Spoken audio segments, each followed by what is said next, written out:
Hello my lovely students. तो बेटा कैसे हैं आप सब? My self doctor Rupali Verma and I welcome you all on this fantabulous platform of physics वाला। और हमने स्टार्ट किया हुआ है बेटा आपका chapter that is human reproduction in your on Drona batch, जिसमें हमने लास्ट लेक्चर में क्या किया था। बेसिकली हमारे 9 लेक्चर हो चुके हैं और हम काफी कुछ कवर कर चुके हैं और अब इस लेक्चर के हम काफी एंड पर आ गए हैं। तो बेटा लास्ट लेक्चर में जो है हमने क्या किया था, हमने किया था फर्टिलाइजेशन, हमने कंप्लीट किया था। अब फर्टिलाइजेशन क्या था? फर्टिलाइजेशन था fusion of the egg and the sperm. और वो कहां पर होता था बेटा? उसकी मैंने आपको एक प्रॉपर पोजीशन बताई थी कि फेलोपियन ट्यूब में अगर एम्प्यूलर रीजन पर जब एग आया उसी टाइम उसे स्पर्म मिल गया, then only fertilisation is possible. तभी सिर्फ फर्टिलाइजेशन पॉसिबल है। अगर एग उस एम्प्यूला से आगे चला गया है और उसके बाद उसे स्पर्म मिला है तो फर्टिलाइजेशन नहीं होगी। And this is the reason why all insemination does not lead to the pregnancy। ठीक है, मतलब जितनी अगर जितने भी अगर सेक्सुअल इंटरकोर्स होते हैं उन सबसे प्रेगनेंसी ना होने का मोस्ट जो रीजन होता है वो यही होता है। ठीक बेटा, आई होप इतना सबको क्लियर हो गया था। तो हमने सब कुछ कर लिया था। What is capacitation of sperm? Sperm जो है बेसिकली एक्टिवेट होता है जब वो फीमेल रिप्रोडक्टिव ट्रैक्ट के अंदर आ जाता है, तब वो एक्टिवेट होता है। उसके ऊपर जो भी कवरिंग्स होती हैं वो सब रिमूव होती हैं। That is the capacitation of the sperm. उसके बाद स्पर्म्स, देखो एक इंसेमिनेशन के अंदर 200 से 300 million sperms are deposited in the female vagina. ठीक है, अब मैंने आपको बताया था इसका रीजन क्या होता है भाई, इतने ज्यादा क्यों डिपॉजिट किए जाते हैं? क्योंकि जो फीमेल जेनाइटल ट्रैक्ट है वहां पर जो बेसिकली फीमेल वजाइनल एरिया है वहां एसिडिक एनवायरनमेंट होते हैं। इवन लाइसोसोम्स होते हैं वजाइनल एपिथेलियम के, ये सब क्या करते हैं, बहुत मैक्सिमम मिलियंस ऑफ स्पर्म को इवन फेगोस्टाइज कर देते हैं, मींस उसको उनको डिस्ट्रॉय कर देते हैं। तो इस प्रोसेस से लेकर सिर्फ 100 ही ऐसे स्पर्म्स होते हैं बेटा जो फेलोपियन ट्यूब तक पहुंच पाते हैं और उनमें से भी सिर्फ एक ही स्पर्म जो है वो फर्टिलाइज करता है किसको? एग को। तो इतनी बात हम कर चुके हैं। आज हम इसी को आगे बढ़ाएंगे। हाँ, साथ में मैंने आपको क्या करवाया था, how the sex of a baby is determined। So sex of the baby is determined at the time of fertilization। और पूरा जो बेबी का सेक्स है, whether the baby will be male और द फीमेल, ये किस पर डिपेंड करेगा? ये सिर्फ डिपेंड करता है मेल पार्टनर पे। क्योंकि एग जो है देखो फीमेल क्या होती है, इट इज एक्स और मेल क्या होता है बेटा? एक्स वाई होता है। ठीक है, तो मेल के अंदर 2 टाइप के स्पर्म बनते हैं। कौन से? एक तो होता है एंड्रोस्पर्म, मीन्स जिसके पास कैसे क्रोमोसोम होंगे बेटा? एक्स वाले क्रोमोसोम होंगे। दूसरे स्पर्म्स होते हैं या कौन से वाले, जिनको हम कहते हैं गायनोस्पर्म, जिनके पास कौन से वाला वो होगा? एक्स वाला होगा। एक होता है एंड्रोस्पर्म जिसके पास होगा वाई क्रोमोसोम। इतनी बात क्लियर थी। 2 टाइप के क्रोमोसोम बन रहे थे। 2 टाइप के क्रोमोसोम कह लो या यूं कह लो, 2 टाइप के क्रोमोसोम्स थे 2 टाइप के स्पर्म्स के अंदर। बट एग जो है हमेशा एक ही टाइप का होगा जिसके पास क्या होंगे? सिर्फ और सिर्फ एक्स वाले क्रोमोसोम होंगे। अब जब एग एक्स है, स्पर्म 2 हैं, एक एक्स वाला है और एक वाई वाला है। अब डिपेंड करता है कि उस एग को कौन से वाले स्पर्म ने फर्टिलाइज किया। अब अगर एक्स एग है, एक्स वाले ही स्पर्म ने फर्टिलाइज कर दिया तो बच्चा क्या होगा बेटा? फीमेल होगा। अगर एक्स जो एग है उसको वाई वाले स्पर्म ने फर्टिलाइज किया तो बेबी क्या होगा? मेल हो जाएगा। That is X Y. तो पूरा का पूरा ये डिपेंड किस पे किया? मेल पार्टनर के ऊपर डिपेंड करता है कि सेक्स ऑफ द बेबी जो है वो क्या होने वाला है। And it is determined at the time of the fertilisation. उसके बाद आप कुछ भी कर लो। कुछ लोग होते हैं ना कि ये दवाई दे दो तो लड़का हो जाएगा, ये दे दो तो लड़की हो जाएगी। जो भी सिस्टम होता है इनका, वो सब क्या होते हैं? Just rubbish. ऐसा कुछ नहीं होता है। सब कुछ डिपेंड करता है मेल पार्टनर के ऊपर कि मेल पार्टनर के कौन से वाले स्पर्म ने एग को फर्टिलाइज किया है। और एक बार फर्टिलाइजेशन हो गई तो ऐसी कोई मेडिसिन नहीं होती जो स्पर्म्स के बेसिकली जो क्रोमोसोम है कि एक्स को वाई कर दे। ऐसा कभी नहीं होता है। ठीक है, क्लियर इतनी बात? ठीक है, तो बेटा इसी प्रोसेस को आज हम आगे बढ़ाएंगे। फर्टिलाइजेशन हमने करवा दी है, फ्यूजन हो चुका है। कहाँ पे? In the ampullary region of the fallopian tube. अब जाइगोट क्या है? एक सिंगल सेल है, सिंगल सेल ही है, लेकिन जो ह्यूमन बीइंग है, जो फीटस है, जो बेबी है, वो क्या है बेटा, मल्टी सेल्यूलर मीन्स अब इस सिंगल सेल के अंदर होंगे बहुत सारे डिविजन्स, जिसे हम क्या कहते हैं, क्लीवेज, जिसे क्या कहते हैं, क्लीवेज। और आज हम पूरा ये करेंगे क्लीवेज कैसे होती है।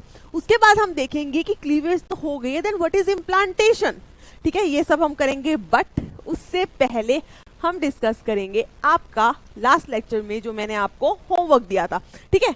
चलो होमवर्क क्वेश्चंस देखें। सबसे पहले आज हम क्या डिस्कस करेंगे बेटा, क्लीवेज डिस्कस करेंगे, साथ में एक पॉइंट और लिखिए, आज मैं आपको बताने वाली हूं व्हाट इज इम्प्लांटेशन।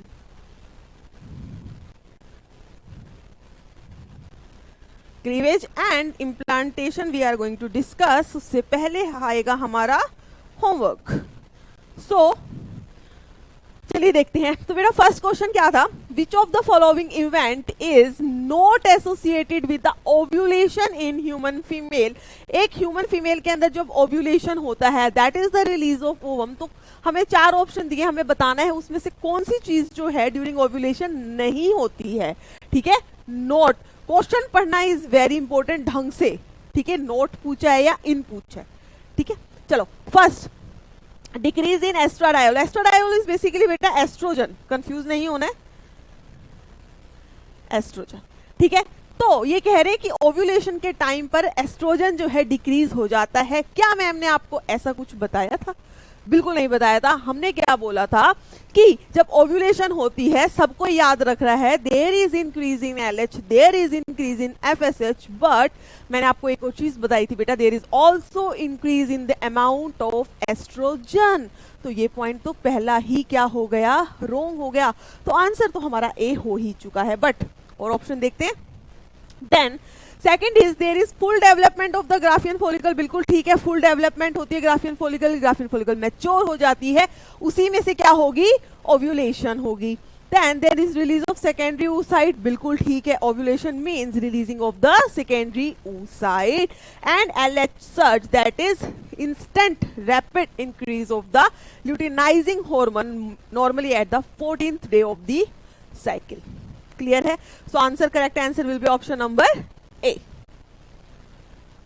नेक्स्ट है बेटा, which of the following layer in an antral follicle is A cellular.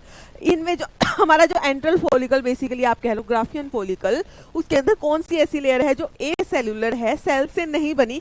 तो आपको अगर याद हो, मैंने एक ही लेयर बताई थी जो कि ए सेल्यूलर है, जो कि किससे बनती है बेटा, ग्लाइकोप्रोटीन से बनती है, and that is zona pellucida. Means option number D is the correct answer, ठीक है। चलो next, fertilisation in human is practically feasible only. Feasible मतलब कि बेटा हो सकती है, जो चीज जिसके चांसेस हैं होने के, कब फिजिबल है। देखो अब यहाँ पर जो ऑप्शंस दिए हैं आपको, ये कौन सा क्वेश्चन है, ये 2016 में आया था। अब वैसे हमारी बुक के अंदर दिया हुआ है कि fertilisation occur only in the ampulla, but मैंने आपको लास्ट लेक्चर में बताया था कि आपको ऑप्शन में मिल जाता है at the एम्प्यूलरी isthmic junction. Means जो ये पाइप है, फैलोपियन ट्यूब जो है, उसका ये पोर्शन एम्प्यूला है, यहाँ पर वो किस में कंटिन्यू करता है, इस्थमस में। तो अगर उस जंक्शन पर भी ओवम है, एग है, और उसे स्पर्म मिल जाए, तब भी फर्टिलाइजेशन, तब भी फ्यूजन होने के चांसेस रहते हैं। तो अगर आपको जस्ट एम्प्यूला ना देकर एम्प्यूलरी इस्थमिक जंक्शन दिया है, तो आप वो आंसर भी करेक्ट कर सकते हैं। उसी हिसाब से the ovum and the sperms are transported simultaneously to ampullary isthmic junction of the fallopian tube, and this is your correct answer.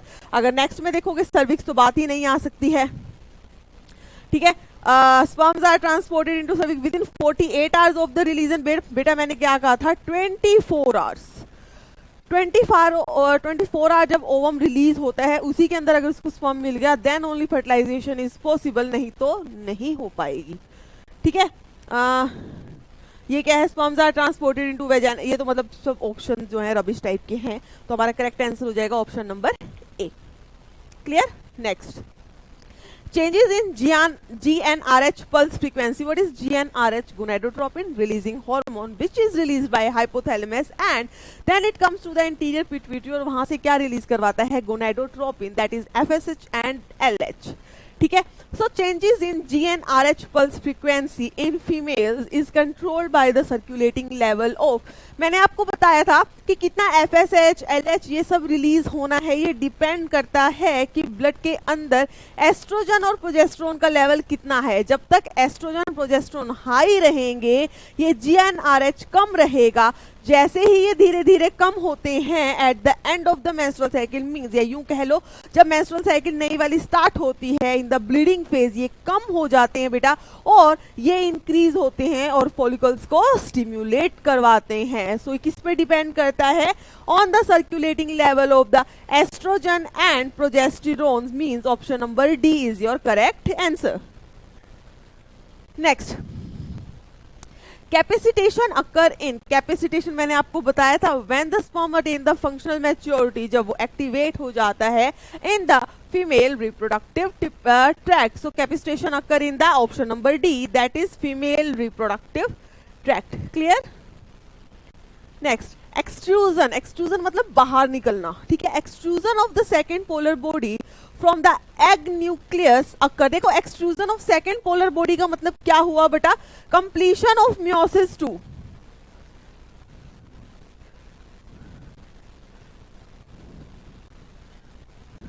जो मियोसिस 2, जो मेटाफेज 2 के अंदर अभी अरेस्टेड थी वो क्या होगी? कंटिन्यू होगी और मियोसिस 2 कंप्लीट होगी। जैसे ही मियोसिस 2 कंप्लीट होगी वैसे ही हैप्लॉइड एग बनेगा जिसको हम ऊटिड भी कहते हैं और सेकंड पोलर बॉडी बनेगी।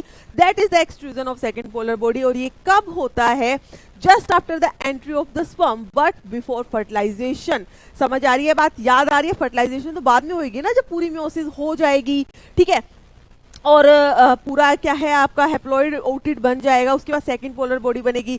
जो आपका स्पर्म जो है एग के अंदर आया है उसका एग, उसका जो टेल और मिडल पीस है वो और सेकंड पोलर बॉडी ये सब डिस्ट्रॉय होंगे। लेकिन कब होंगे ये destroy? Before the fusion, before the actual fusion, before the actual amphimixis, ठीक है। सो हम क्या कहेंगे? After the entry of the sperm but before fertilisation. Next, receptors for the sperm binding in mammals are present on, मैंने आपको बताया था बेटा स्पर्म बाइंडिंग के लिए मैमल्स के पास रिसेप्टर्स कहाँ प्रेजेंट है? जोना पेलुसिडा में। और जोना पेलुसिडा में भी कौन से वाला बेटा? ZP3। कौन सा वाला? ZP3। So the correct answer is option number B. Clear है? सो ये था आपका होमवर्क क्वेश्चंस जो हमने अच्छे से डिस्कस कर लिए हैं और आई होप सबको अच्छे से क्लियर हो भी गया होगा, ठीक है। अब हम स्टार्ट करते हैं हमारा आज का lecture and that will be on the cleavage, means हमने जाइगोट बना लिया है। अब उसके अंदर क्या होनी है? बहुत सारी माइटोटिक डिवीजन्स होनी है और जब ये माइटोटिक डिवीजन एक जाइगोट में होती है तब उसे हम क्लीवेज कहते हैं। क्या कहते हैं? Cleavage. So today topic is cleavage.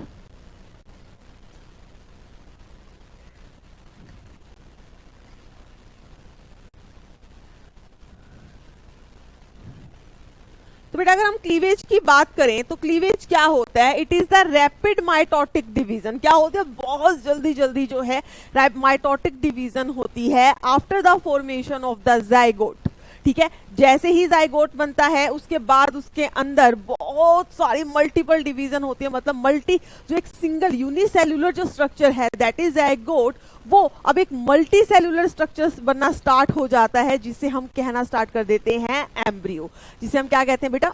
Embryo कहते हैं, ठीक है। और जैसे जैसे उसके अंदर डिवीजन होती हैं वो क्या बनता है? मल्टी सेल्युलर बनता है, सीधी सी बात है। वो जो छोटे छोटे सेल्स बनते हैं, ठीक है, उसको हम क्या कहते हैं? ब्लास्टोमियर्स। क्या कहते हैं? ब्लास्टोमियर्स कहते हैं। सो हम क्या कह सकते हैं बेटा कि मान लो कि ये मैं जस्ट एक एग्जांपल बता रही हूँ, ये आपका जाइगोट था, ठीक है। इसके अंदर क्या होंगी? अब रैपिड माइटोटिक डिवीजन होंगी। एक से क्या बन गए? 2 सेल्स, ठीक है। अब इन 2 से क्या बन जाएगा बेटा? 4 बन जाएंगे, ठीक है। अब ये जो एक एक सेल जो बना है इसे बोलते हैं ब्लास्टोमियर।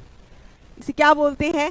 ब्लास्टोमियर। और अल्टीमेटली ऐसे करते करते 2 से 4, 4 से 8, 8 से 16, 16 64 ऐसे ऐसे करके एक स्ट्रक्चर बन जाता है जिसे बोला जाता है ब्लास्टोसिस्ट। जिसे क्या बोला जाता है? ब्लास्टोसिस्ट। तो बेसिकली क्लीवेज क्या हुआ?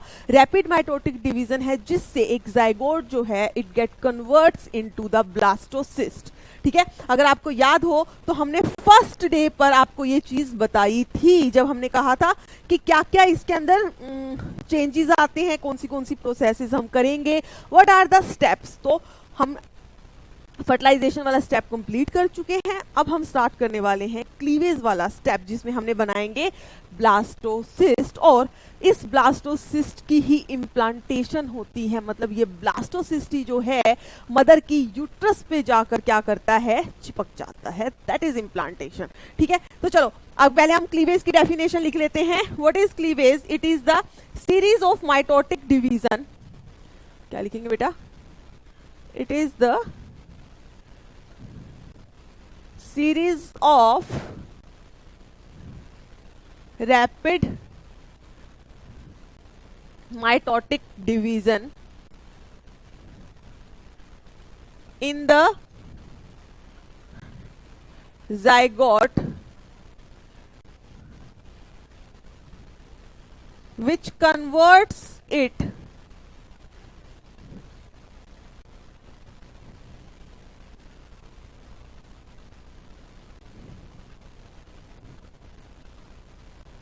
converts it into a multicellular structure,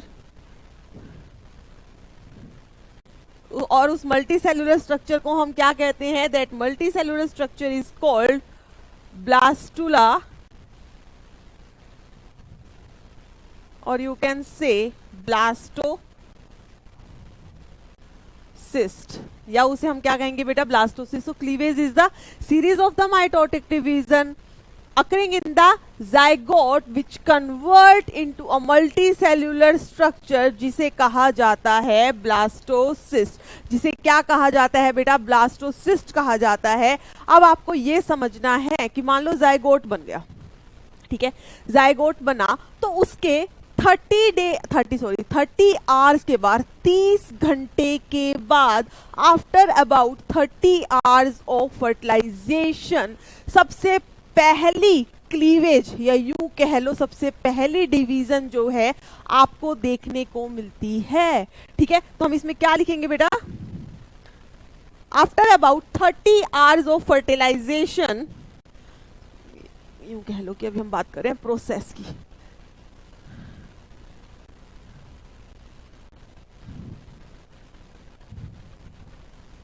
So after about 30 hours of fertilization, जैसे ही फर्टिलाइजेशन हुई उसके 30 घंटे बाद, मतलब जैसे ही आपका ज़ायगोट बना था उसके 30 घंटे बाद पहली माइटोटिक डिवीजन, या यूं कह लो पहली क्लीवेज देखने को मिलती है, और यहां से उस एक ज़ायगोट से 2 सेल्स बन जाते हैं, और उन इंडिविजुअल सेल्स को कहा जाता है ब्लास्टोमियर्स। उन इंडिविजुअल सेल्स को क्या कहा जाएगा बेटा? Blastomeres.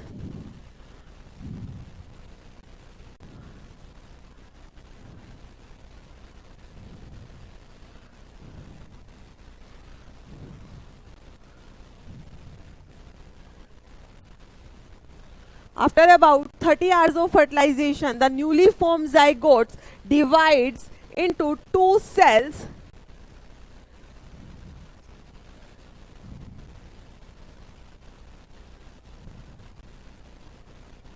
called as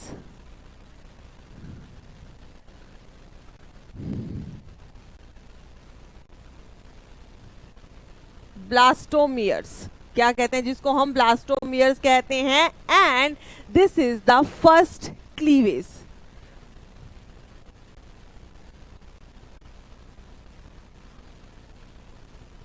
this is the first cleavage. तो बेटा हुआ क्या होगा? बेसिकली देखो, जो हमारा जाइगोट होता है वो कुछ ऐसा होता है। जस्ट एक मैं सिंपल बता रही हूँ, पूरा डायग्राम हम अच्छे से बनाने वाले हैं। इसके अंदर डिवीजन होती है और ये बन गए 2 सेल्स, और इन सेल्स को ही बोला जाता है ब्लास्टोमियर्स। इन सेल्स को ही क्या बोला जाता है? ब्लास्टोमियर्स। ठीक है, so this is the first cleavage. अब आप ये सोचो कि क्या क्लीवेज और माइटोसिस बिल्कुल सेम होते हैं या डिफरेंट होते हैं? कई बार क्वेश्चन अराइज होता है कि क्या क्लीवेज जो है वो बिल्कुल सेम है एज ऑफ द माइटोसिस? नहीं। देखो बेटा, जब कोई भी ये माइटोटिक डिवीजन जब जाइगोट के अंदर होती है उसे हम कहते हैं क्लीवेज, और most of the body cells के अंदर जब सेल डिवाइड करते हैं उसे हम कहते हैं माइटोसिस। क्या कहते हैं? माइटोसिस कहते हैं। अब दोनों में डिफरेंस क्या है? सबसे पहली बात, जो अगर आप माइटोसिस सबने पढ़ा है 11th क्लास में, आई थिंक सबने सेल साइकिल पढ़ी है, तो सेल साइकिल के अंदर आप पढ़ते हैं माइटोसिस के अंदर एक फेज आता है दैट इज इंटरफेज होता है। उसके अंदर G0, 1 और 2, G2 हो, ये सब फेजेस होते हैं किसमें? इंटरफेज के अंदर। ठीक है, तो नॉर्मल जो माइटोसिस चलती है जो आप लोग पढ़ते हैं उसमें माइटोसिस जो है वो काफी जो इंटरफेज वाला सेट है वो काफी लॉन्ग होता है, इंटरफेज जो है वो लंबा होता है। बट अगर हम कंपेयर करें क्लीवेज के अंदर तो जो इंटरफेज है उसकी ड्यूरेशन काफी कम होती है। जो ग्रोथ ऑफ सेल जो नॉर्मल एक माइटोसिस के अंदर जो रेगुलर माइटोसिस में होती है वो ज्यादा होती है। ठीक है, वहां पर सेल्स की ग्रोथ जो है वो ज्यादा होती है, बट क्लीवेज के अंदर आपको ये देखने को नहीं मिलेगा। ये मेन डिफरेंस होते हैं किसके अंदर? क्लीवेज और माइटोसिस के अंदर। किसमें बेटा? क्लीवेज और माइटोसिस के अंदर ये इसका मेन डिफरेंस है। तो इसको हम लिख भी सकते हैं, यहां लिख देते हैं।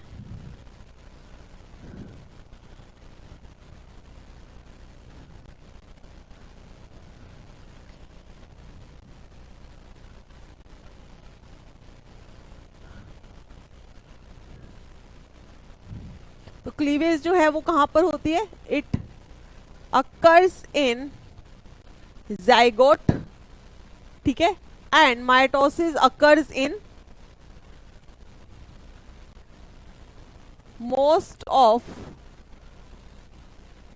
Body cells. Most of the body cells के अंदर क्या होती है? माइटोसिस होती है। सेकेंड पॉइंट क्या है कि यहां पर जो इंटरफेस है वो काफी छोटा होता है। ठीक है, इंटरफेस क्या होता है?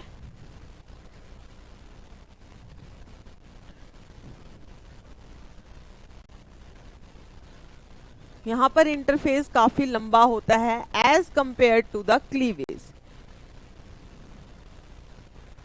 इंटरफेस जो है वो लंबा है। अब इंटरफेस जब लंबा है तो यहाँ पे ग्रोथ ऑफ द सेल जो है वो भी ज्यादा होती है, बट क्लीवेज के अंदर ऐसा कोई ग्रोथ ऑफ द सेल नहीं होती। क्लीवेज का काम ही ये है बेसिकली कि साइटोप्लाज्म को अलग अलग कर देना। दो सेल बने उनको अलग कर दो, सेल बने उनको अलग कर दो, बस सिंपल सी बात है। ठीक है, तो हम इसके अंदर क्या लिख सकते हैं कि यहां पर जो है ग्रोथ नहीं होती है।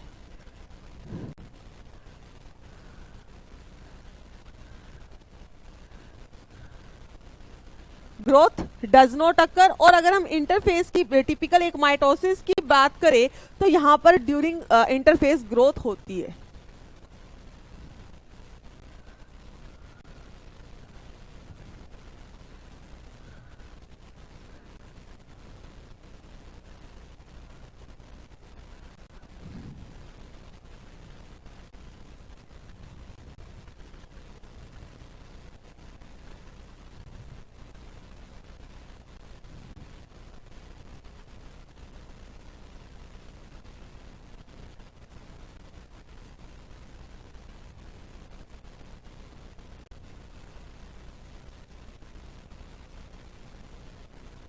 ठीक है, सो ये डिफरेंस है बेटा क्लीवेज और माइटोसिस के अंदर। कंफ्यूज नहीं होना है, दोनों में हल्का डिफरेंस रहता है।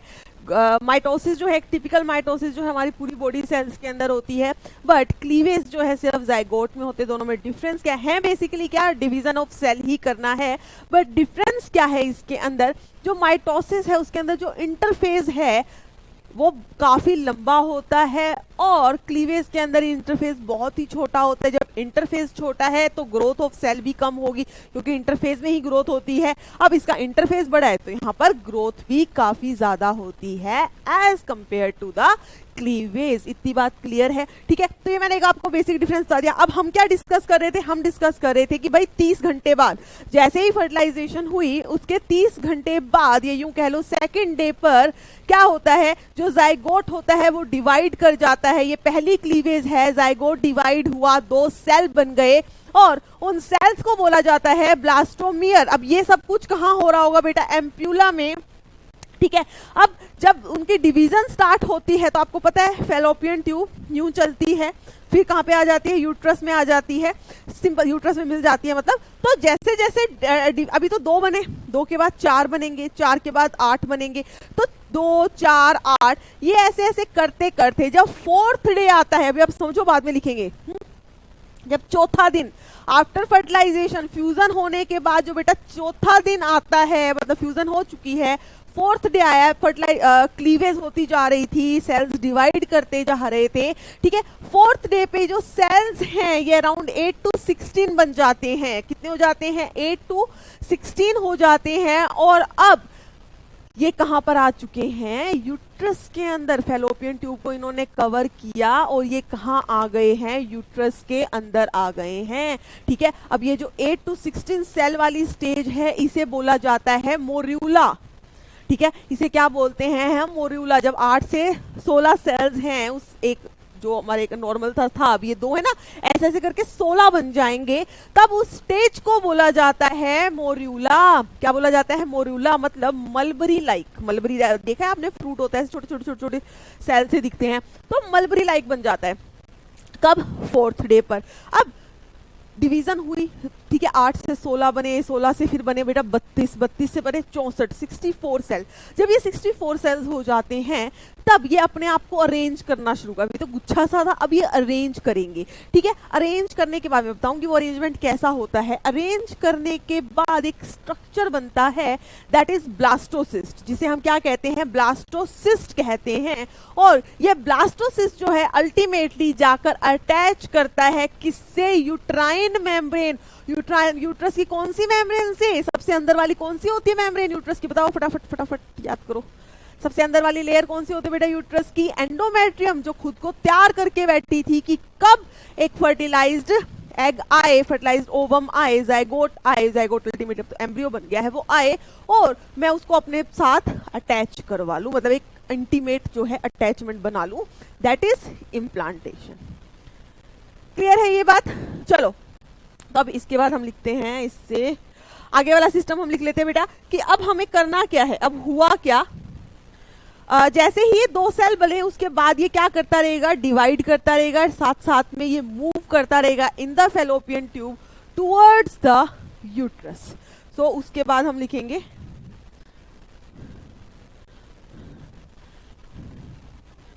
Then these blastomeres keeps on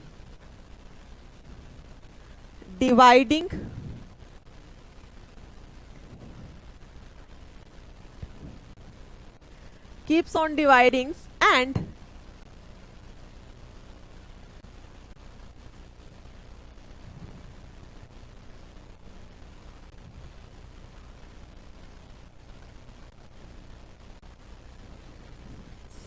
and move forwards in the fallopian tube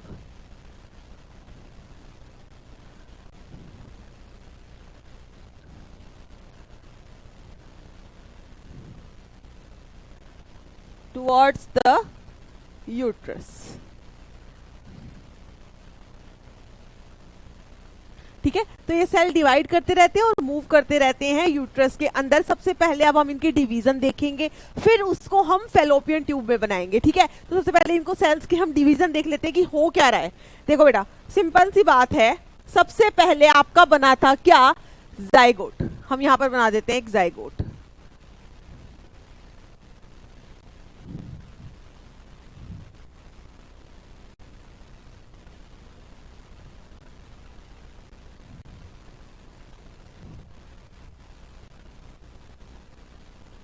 ma'am zygote तो बना दिया था, इसके बाहर ये क्या बनाया? तो यही आपको समझना है, यहाँ पर बहुत इंपॉर्टेंट पॉइंट है ये बेटा कि जाइगोट के बाहर मैम ने क्या बना दिया।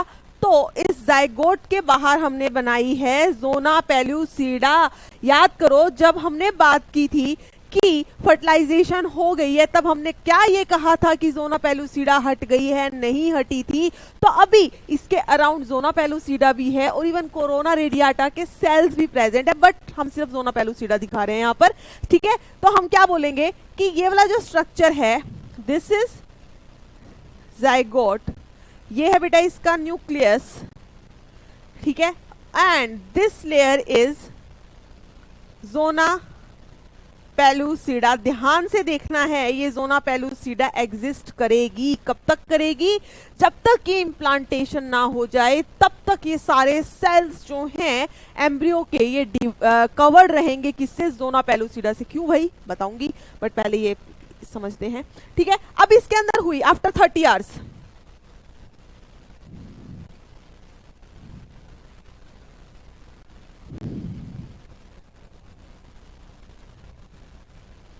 तो हम यहां लिख देते हैं after 30 hours of fertilisation,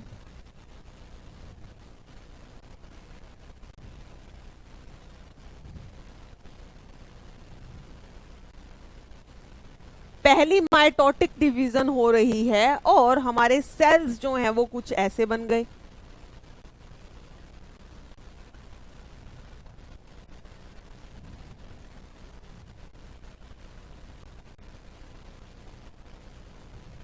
zona pellucida अभी भी है यहाँ पर, ये हमारे सेल्स बन गए हैं और इन सेल्स को बोला जाएगा क्या? These are the blastomeres.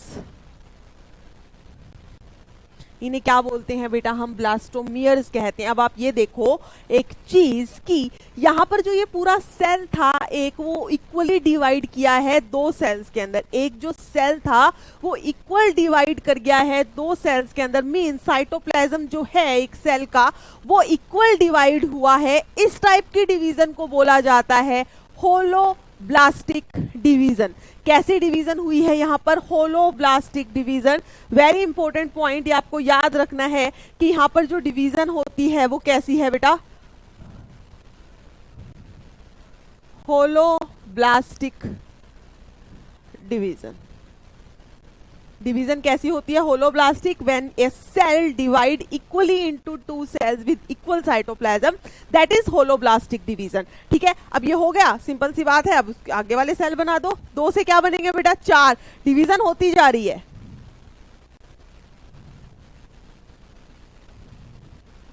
4 बने और इनके अराउंड भी क्या प्रेजेंट है? जोना पेलुसिडा प्रेजेंट है। 4 से हम बना देंगे अब कितने? 8 बना देते हैं।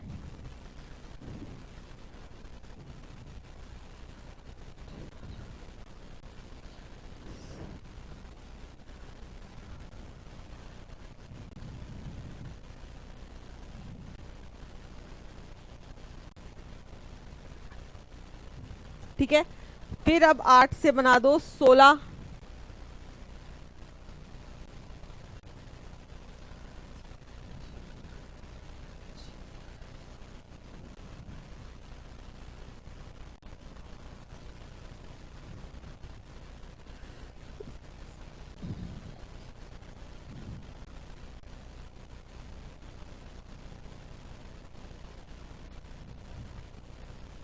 इनको लिखेंगे क्या हम? ये 2 सेल स्टेज थी, this is 4 sailed stage, this one is 8 sailed stage, 16 sailed stage.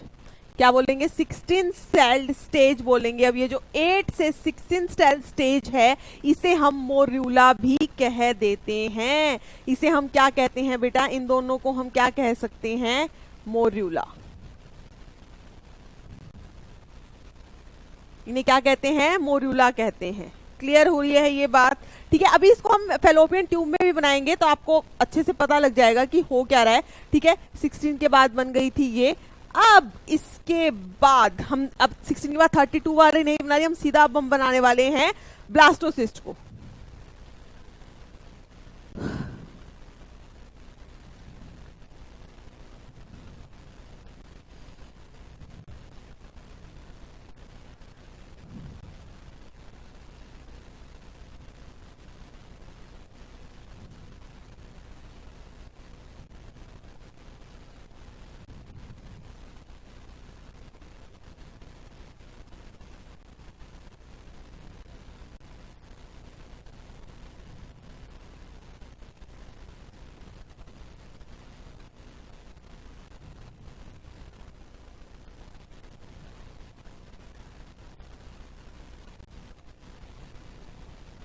बेटा ये डायग्राम अच्छे से बना लेना, क्योंकि बुक के अंदर वो जो छोटा सा यूट्रस और फैलोपियन ट्यूब दी है, बस वहीं पे डायग्राम है और वहां पर आप हो जाओगे कंफ्यूज।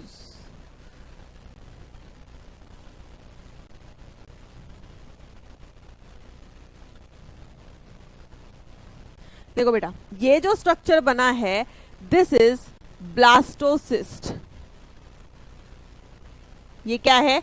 ब्लास्टोसिस्ट है। अब अगर हम इसकी नेमिंग करने की बात करूं तो इसकी हम नेमिंग कैसे कर सकते हैं? सबसे पहली बात, जो ये बाहर वाली लेयर बनी है, ये जो बाहर वाली, अब देख रहे हो ये जो 64 सेल्स थे, अराउंड जब 64 सेल्स होते हैं ना, तो वो सेल्स खुद को अरेंज कर लेते हैं।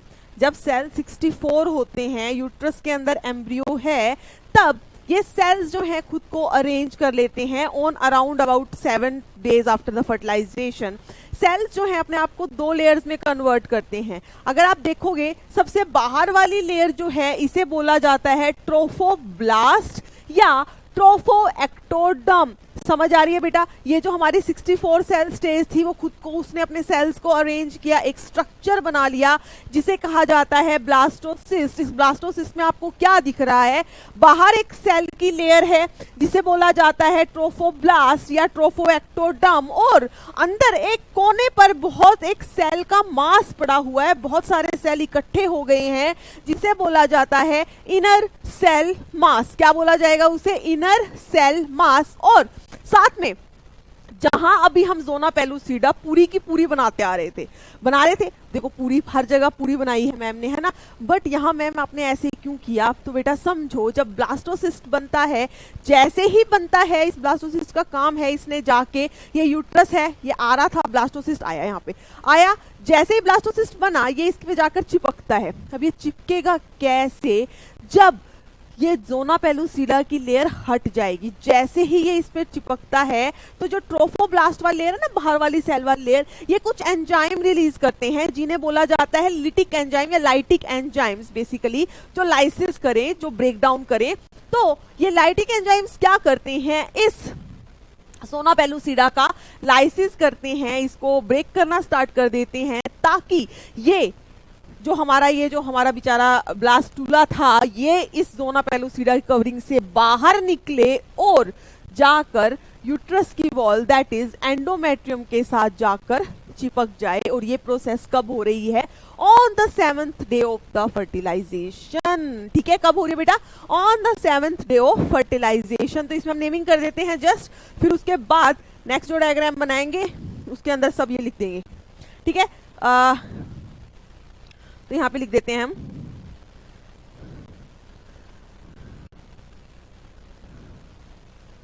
Zona pellucida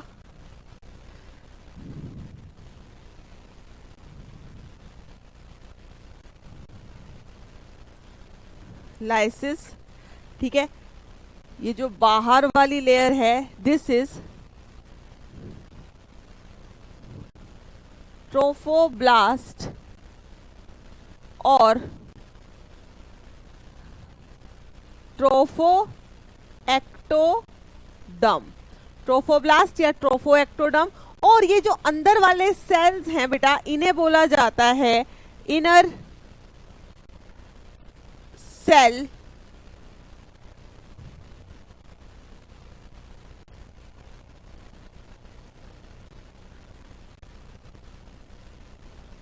inner cell mass. क्या बन गया है? ब्लास्टोसिस्ट बन गया है। फिर से सुनो, ठीक है, क्या हुआ? जैसे ही जाइगोट बना, वो ये जो सेल था आपका, जाइगोट था, वो डिवाइड होना शुरू कर देता है। अब उसको हम बोलने लग जाएंगे एम्ब्रियो। जब जाइगोट डिवाइड होता है तो बेटा उसको हम बोलने लग जाते हैं एम्ब्रियो। ठीक है, तो अब क्या हुआ? ये एक जाइगोट डिवाइड हुआ पहले 2 सेल में, उन सेल्स को इंडिविजुअली क्या कहते हैं? हम ब्लास्टोमियर। इन सबको ब्लास्टोमियर कहेंगे, छोटे छोटे सेल्स जो हैं। ठीक है, 2 से बन गया 4, 4 से 8, 8 से 16, 8 से 16 वाली जो सेल स्टेज है उसको हम कहते हैं मोर्यूला। ये वाली जो सेल स्टेज है बेटा ये आ जाती है यूट्रस के अंदर, आ चुकी है ऑलमोस्ट, ठीक है, एंट्री कर गई है यूट्रस में। और इस स्टेज को बोला जाता है मोर्यूला क्योंकि ऐसे गुच्छा दिखता है एक सेल का और वो मलबरी की तरह अपीयरेंस देता है, इसलिए कह देते हैं मोर्यूला। उसके बाद 16 के बाद 32 बनेंगे, 32 से 64। जब वो 64 सेल्स बनते हैं वो खुद को अरेंज करना शुरू कर देते हैं और वो बना देते हैं ब्लास्टोसिस्ट। क्या बना देते हैं? ब्लास्टोसिस्ट। आई होप इतना सबको क्लियर है बेटा, क्लियर, ऑल क्लियर, ठीक है। चलो अब जितनी भी चीज हमने यहाँ पर की है उसको हम लिख लेते हैं। मेरी बात सुनो, ये वाला जो टॉपिक है आपका क्लीवेज का, अगर आप इसको एनसीईआरटी पढ़ते हैं तो कुछ पल्ले पड़ता नहीं है, सब ऊपर से ऐसे निकल जाता है ना। इसलिए हम इसको बहुत आराम से कर रहे हैं, एक एक स्टेप अच्छे से आपको बताया जा रहा है ताकि आपको अच्छे से माइंड के अंदर सेट कर लो इसको, यहीं पर कंफ्यूज और कुछ है भी नहीं बेटा, सीधा आएगा, डिवाइड करेगा, यूट्रस की वॉल में जाएगा, बस सिंपल, ठीक है। इतना आई होप सबको क्लियर है बेटा, ठीक है। चलो अब लिख लेते हैं इसको। हमने क्या लिखा था, यहां तक हम लिख चुके हैं। उसके बाद आप लिखेंगे, लिखो बेटा एक चीज, at the end of 4th day, 30 hours के बाद जो डिवीजन स्टार्ट हुई थी, आप यूं कह सकते हो कि 2nd डे पर डिवीजन स्टार्ट हुई थी, डिवाइड होता गया, 2 से 4, 4 से 8 बन गया। अब जब 4th डे का एंड हो गया है, जब 4th डे का एंड हो गया है तो जो एम्ब्रियो है it reaches the, at the end of 4th day embryo reaches the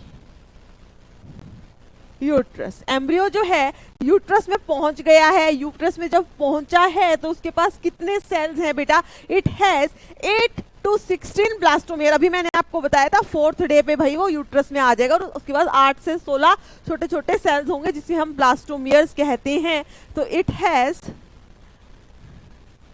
8 to 16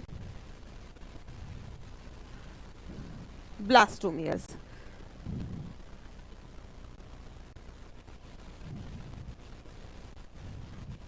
के पास कितने हैं? 8 to 16 ब्लास्टोमियर्स हैं। और ये ब्लास्टोमियर्स जो हैं कैसी अपीयरेंस देते हैं?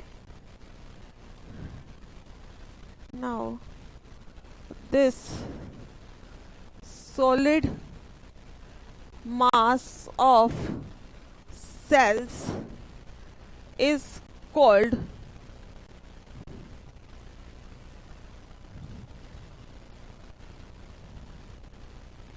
मोर्यूला। इसको हम क्या कहते हैं? मोर्यूला मीन्स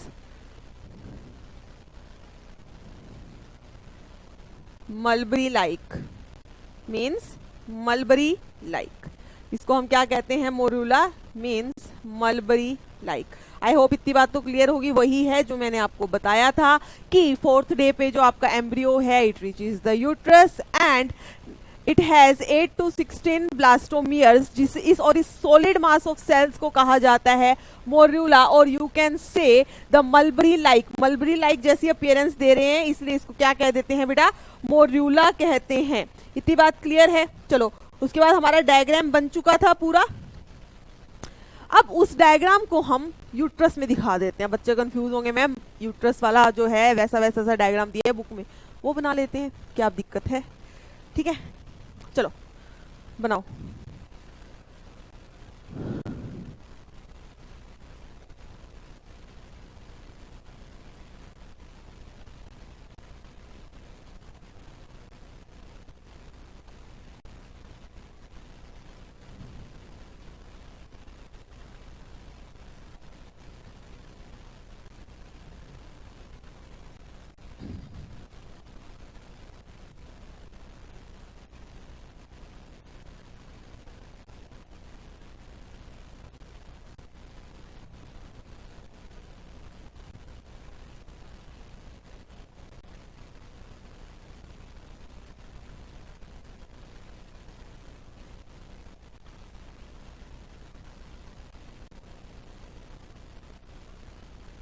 ठीक है तो अभी हम उस तरफ से बात करेंगे।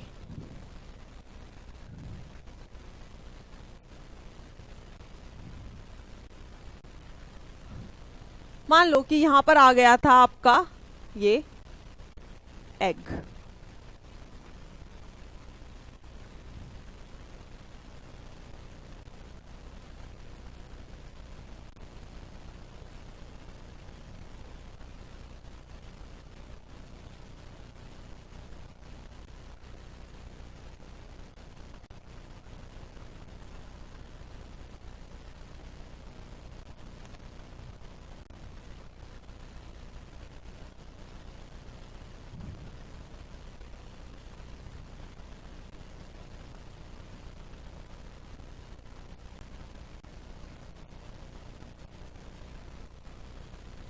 ठीक है बेटा, इसको मिल गए स्पर्म, एम्प्यूला रीजन में था, स्पर्म मिल गए, हो गई फर्टिलाइजेशन। ठीक है, जैसे ही फर्टिलाइजेशन हुई, अब यहां पर मैं बना देती हूं कि ये बन चुका है क्या, आपका जाइगोट।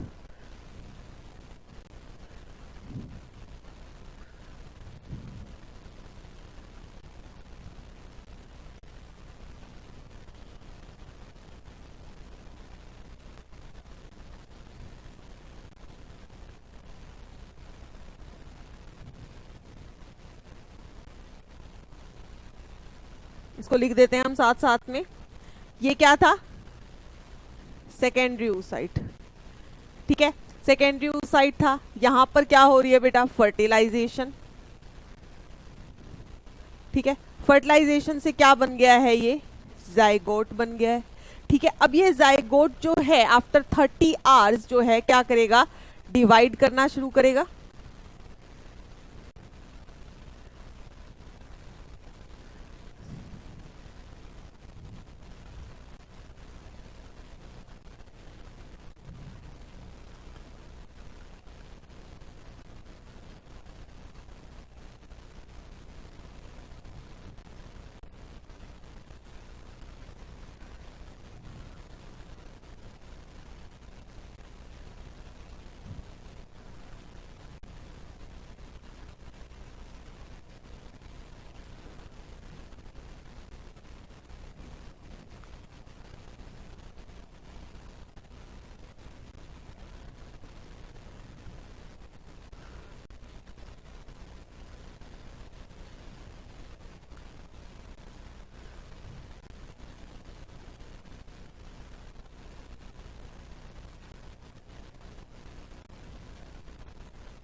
ठीक है बेटा, देखो क्या हुआ, सेकेंडरी oocyte आया, उसके बाद क्या हुई, फर्टिलाइजेशन हुई, स्पर्म आ गए, जाइगोट बन गया जी। जैसे ही जाइगोट बना आफ्टर 30 आवर्स और यू कैन से ऑन द सेकेंड डे क्या हुआ, डिवीजन क्लीवेज स्टार्ट हो गई, 2 सेल स्टेज है। दिस इज, ये कैसी स्टेज है, 2 सेल्ड। ठीक है, ये हो गई बेटा 4 सेल्ड। ठीक है, फिर ये हो जाएगी 8 और 8 के बाद आ गया 16, 8 के बाद क्या आया है 16। ठीक है, 2 सेल और ये आ गया 8, ये आ गया यूट्रस के अंदर। तो ये क्या लिख सकते हो आप, after 4 days of fertilization, after 4 days of fertilization जो है वो कैसा बन गया, यहां पर आ गया यूट्रस के अंदर। अब ये यूट्रस जो है किस में कन्वर्ट हुआ है बेटा, दिस इज ब्लास्टोसिस्ट। ठीक है, क्या हुआ है, ये ब्लास्टोसिस्ट में कन्वर्ट हुआ।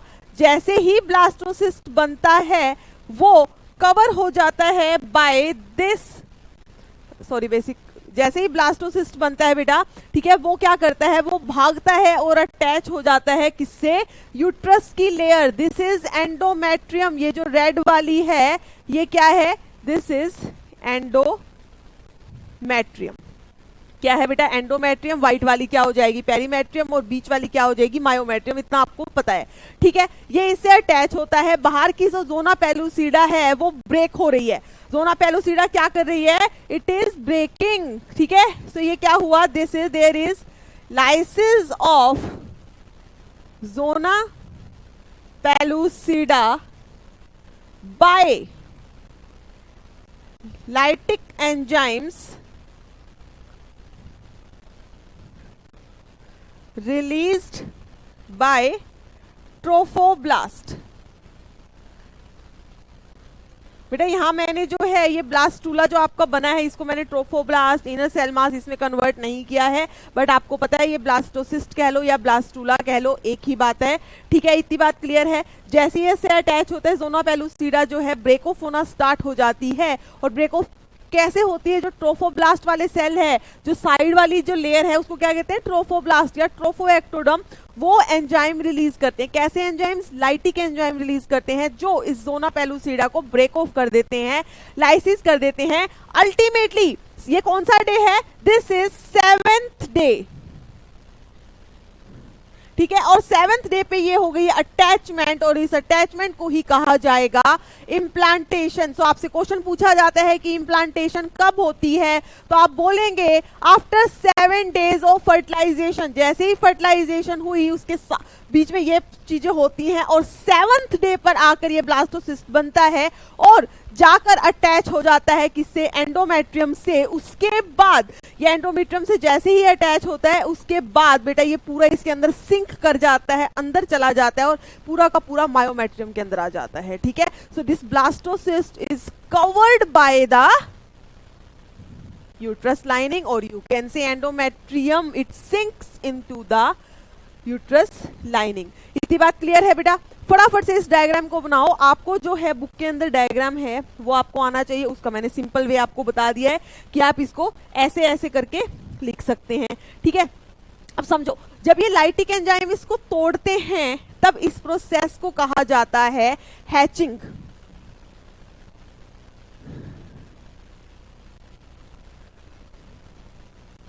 सिंपल एक बात समझो, सारे सेल्स थे जो कि किसमें कवर थे, एक ब्लास्टो उसके अंदर कवर थे, जोना पेलुसिडा के अंदर कवर थे। यहाँ पे अभी अगर हम पूरा बना देते हैं इसको कि ये पूरी ही है, ठीक है। जोना पेलुसिडा के अंदर कवर थे, मतलब एक एग ने जो है एक कवरिंग थी पूरी उसके ऊपर ना, हमारे उस एम्ब्रियो के ऊपर। अब ये एम्ब्रियो क्या कर रहा है, उस कवरिंग को तोड़कर उससे बाहर निकलने की कोशिश कर रहा है। इस प्रोसेस को ही बोला जाता है हैचिंग।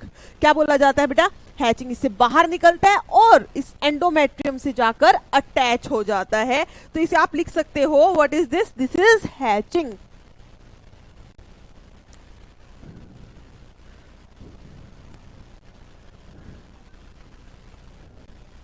तो आप क्या लिख सकते हो, हैचिंग का मतलब क्या होगा, means lysis of the zona pellucida.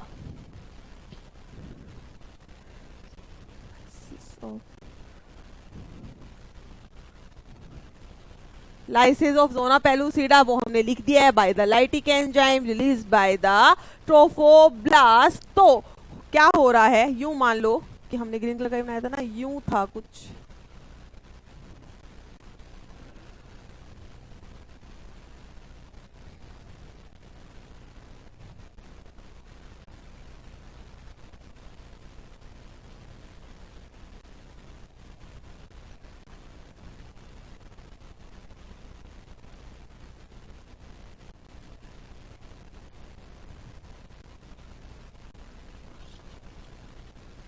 ZP मतलब जोना पेलुसिडा। अब देखो बेटा ये क्या है, ये जो आपका जाइगोट था, ये जो आपका जाइगोट है या यूं कह लो जो एम्ब्रियो है बेसिकली, ये बाहर आने की कोशिश कर रहा है, ये इससे बाहर निकल रहा है। जब ये इससे बाहर निकलता है ना बेटा, तो ये प्रोसेस थोड़ी सी रैंडम सी होती है। तो कई बार क्या होता है, ये जो इनर सेल मास वाले सेल थे ना, जो इनर सेल मास हमने क्या बनाया था ट्रोफोब्लास्ट के अंदर, बाहर वाली लेयर इज ट्रोफोब्लास्ट, ब्लास्टोसिस्ट जो है उसकी बाहर वाली लेयर क्या थी, ट्रोफोब्लास्ट, जिसे हम ट्रोफोएक्टोडर्म भी कहते हैं। और अंदर एक गुच्छा पड़ा है सेल्स का, एक मास ऑफ सेल है जिसे कहा था इनर सेल मास। जब ये हैचिंग होती है, मींस जब ये ज़ोना पेलुसिडा की लेयर ब्रेक ऑफ होती है, तब क्या होता है, ये थोड़ी रैंडम सी प्रोसेस होती है। उस टाइम पे क्या होता है, इन केस, हमेशा नहीं, इन केस अगर ये जो इनर सेल मास वाला सेल है, इनमें से एक भी सेल अगर अलग हो गया, यहां से बाहर निकल गया, तो उसके पास एबिलिटी है कि वो एक पूरा नया बेबी बना सकता है, पूरा एक नया एम्ब्रियो बना सकता है। इन केस, तो आप इसमें क्या लिख सकते हो, in case during hatching, if a cell of inner cell mass gets separated, it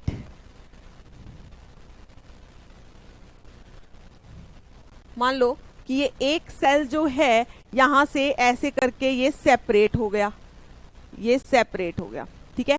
in case during hatching if a cell of inner cell mass get separated, ये जो सेल है इट हैज द एबिलिटी, लिखो, it is a stem cell and has the ability to form a whole fetus। इसके पास ability है कि ये एक नया और फीटस बना दे। तो मतलब क्या हुआ कि जो ये पहले वाला स्ट्रक्चर है, इससे तो एक बच्चा बनना ही है, और अगर एक सेल इस टाइम पे अलग हो गया तो ये भी एक और बना देगा। मींस ये केस हो गया बेटा ट्विंस का। ये कैसे बन गए, ट्विंस बन गए। अब देखो स्टेम सेल कौन सा है जो इसी सेल से आ रहा है, स्टेम सेल वही है जो इन्हीं सेल से अलग हुआ है। मतलब इसका कॉम्पोजिशन, इसका जो क्रोमोसोमल पैटर्न है, सब कुछ सेम होगा।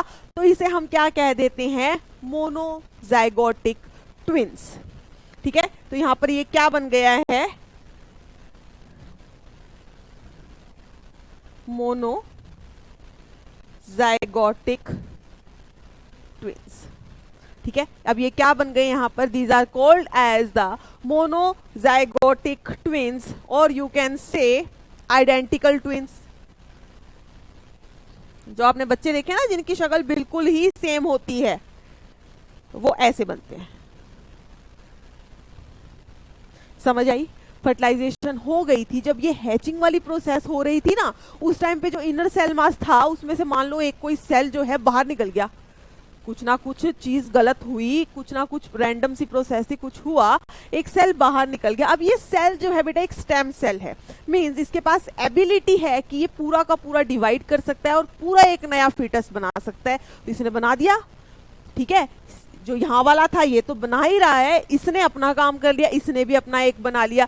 तो अब क्या हुआ, दो बच्चे होंगे और उनको कहा जाएगा मोनोजाइगोटिक ट्विंस, और you can say identical twins. Monozygotic क्यों, एक ही जाइगोट था, वहीं से तो सेल निकला, वहीं से क्या बन गए, दो बच्चे बन गए। So these are the monozygotic और आइडेंटिकल ट्विंस, जो बिल्कुल जिनकी शक्लें मिलती हैं वो बन गए हैं। क्लियर बेटा? ठीक है, समझ आई? इतनी बात क्लियर थी। 7th डे पे क्या हो गया है, इम्प्लांटेशन हो गया है। ठीक है, मतलब इससे जाके अटैचमेंट हो गई है, और ये हैचिंग की प्रोसेस भी मैंने आपको बता दी कि कैसे होती है। ठीक है, ज़ोना पेलुसिडा जो है कैसे बना।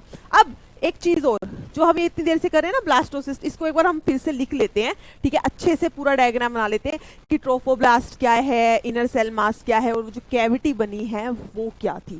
ठीक है, तो आप इसमें लिखो blastocyst formation.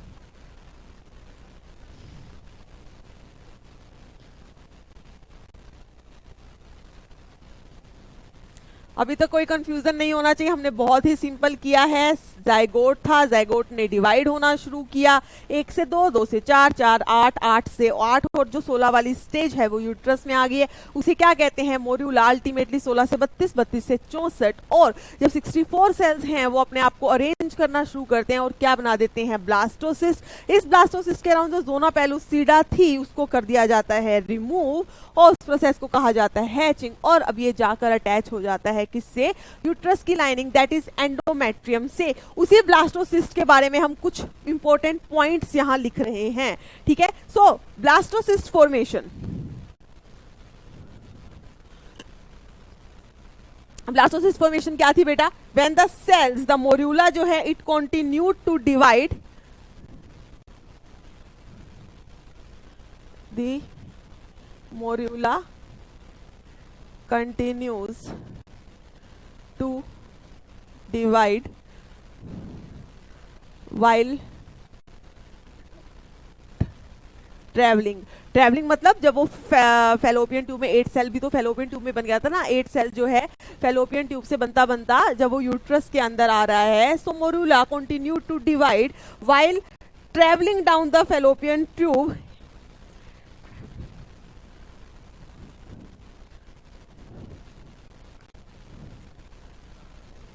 FT means fallopian tube and converts into blastula or you can say blastocyst। अब अगर इस ब्लास्टूला या ब्लास्टोसिस्ट को बेटा आप देखोगे तो यहाँ पे आपको 3 चीजें दिखाई देने वाली है। ब्लास्टूला या ब्लास्टोसिस्ट को अगर आप देखो तो यहाँ पर आपको 3 चीज दिखाई देंगी। पहले तो हम डायग्राम भी बना देते हैं।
इतना मैं आपको बता चुकी थी, this is trophoblast and this is inner cell mass. और ये जो कैविटी बनी है इसे बोला जाता है ब्लास्टोसील। ये जो कैविटी बनी है इसे बोला जाता है ब्लास्टोसील। तो आपको एक ब्लास्टोसिस्ट या ब्लास्टूला में 3 टाइप के स्ट्रक्चर दिखाई देंगे, ठीक है। First one is the trophoblast, या यहां पे लिख देती हूं मैं। First one is the inner cell mass, ठीक है। सेकंड हो जाएगा बेटा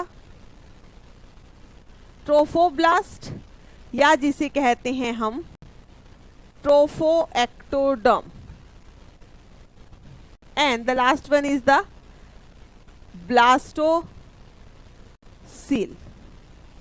ब्लास्टोसील क्या है, it is the cavity inside blastocyst.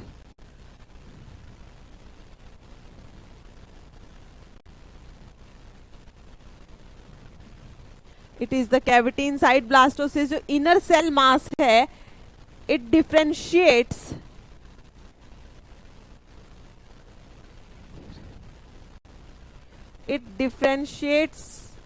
Into foetus.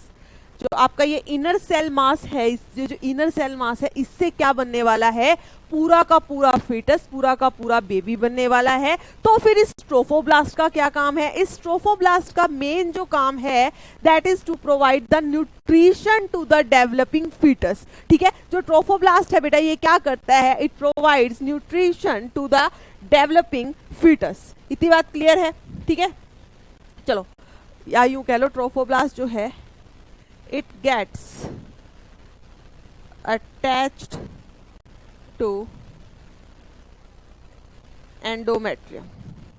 ठीक है, ये ट्रोफोब्लास्ट जो है एंडोमेट्रियम से अटैच हो जाता है, अल्टीमेटली वहां पे प्लेसेंटा बनाएगा, सब कुछ बनाएगा और क्या करेगा, जो डेवलपिंग फीटस है, फीटस कहां से बनेगा, इनर सेल मास से बनेगा, उसको न्यूट्रिशन प्रोवाइड करेगा। फिर से देखो कि जो ये ट्रोफोब्लास्ट है ये अल्टीमेटली किससे अटैच होता है, जाके एंडोमेट्रियम ऑफ द यूट्रस से जो अंदर वाली लाइनिंग है उससे अटैच होगा। अंदर की जो इनर सेल मास है इनका फंक्शन क्या है, ये अल्टीमेटली इसमें बहुत सारी डिवीजन होंगी जो हम करेंगे, थोड़ी थोड़ी बहुत सारी डिवीजन होंगी, यहीं से क्या बनेगा, पूरा का पूरा एक फीटस बनेगा, यही डिवाइड होंगी, इनमें अंदर गैस्ट्रुलेशन होंगी, मींस प्राइमरी जर्म लेयर बनेंगे और उन जर्म लेयर से बाद में क्या बनेगा बेटा, पूरा का पूरा एक फीटस, सारे ऑर्गन्स बन जाएंगे। ठीक है, और ये क्या है, blastocoel, that is the cavity inside the blastocyst. अब हम इस ट्रोफोब्लास्ट के जो है फंक्शन लिख लेते हैं। इस ट्रोफोब्लास्ट काफी इंपॉर्टेंट है, इसके फंक्शंस आपको पता होने चाहिए।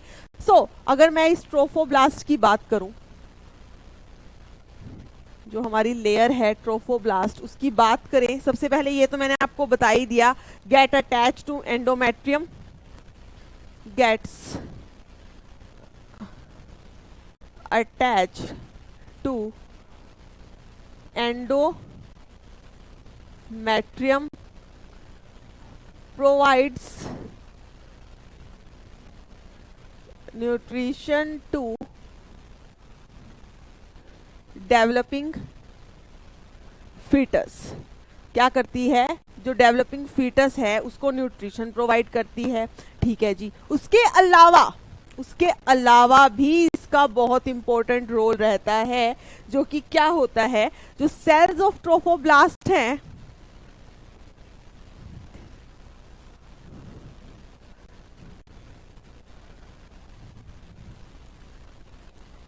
forms the extra embryonic layers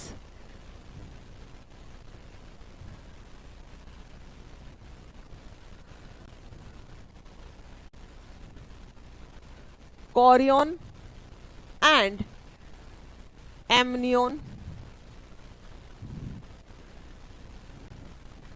takes part in formation of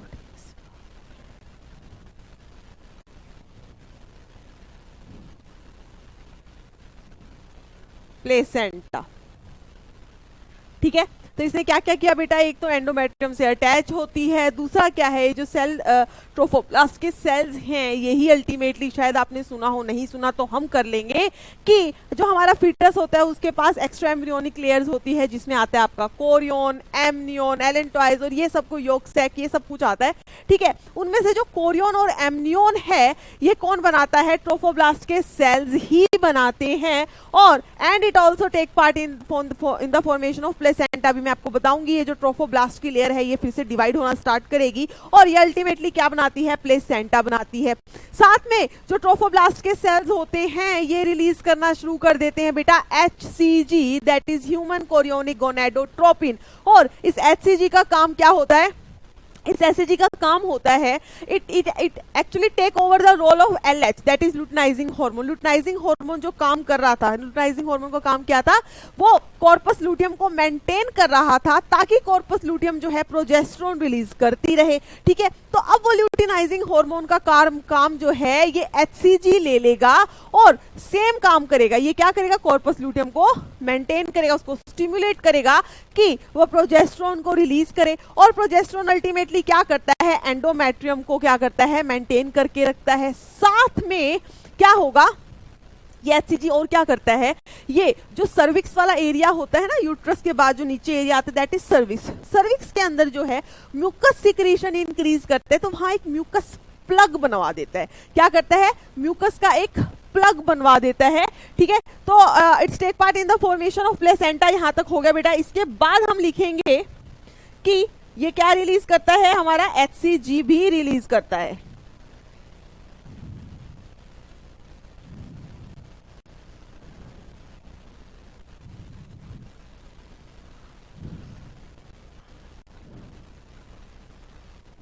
The trophoblast cells also releases HCG that is human chorionic gonadotropin, that is human chorionic gonadotropin. और ये HCG क्या करता है? HCG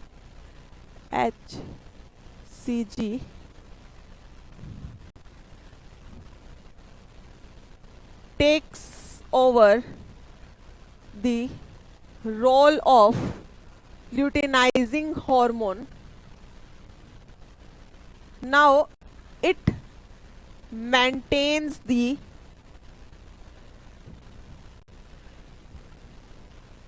corpus luteum,